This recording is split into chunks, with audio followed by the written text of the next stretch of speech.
sabda Rasulullah SAW, ma satarallahu ala abdin dzamban fid dunya illa satarallahu alaihi fil akhirah. Rawahul Muslim. Hadis sahih riwayat Imam Muslim.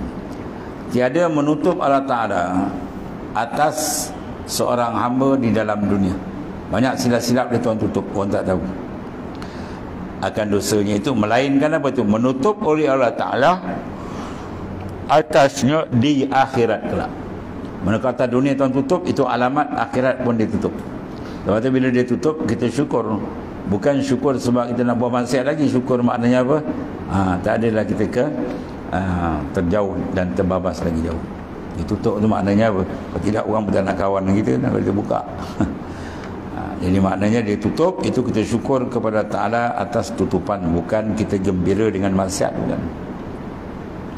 Dan dalil dalam hadis terang, hadis sahih, kalau ditutup makna apa? Tanda insya-Allah di akhirat pun ditutup. Itu maksud. Jangan kita buka. Ni Tuhan dah tutup, dia buka lah. Malam-malam dia buat maksiat, tiba-tiba Tuhan tutup, pagi-pagi dia buka, maka Tuhan tak ampun boleh. Ya. Pagi malam, malam tadi Hana dia cerita dia maksiat ni, minum marak ke apa, habis orang tak tahu jadi tahu. Ya.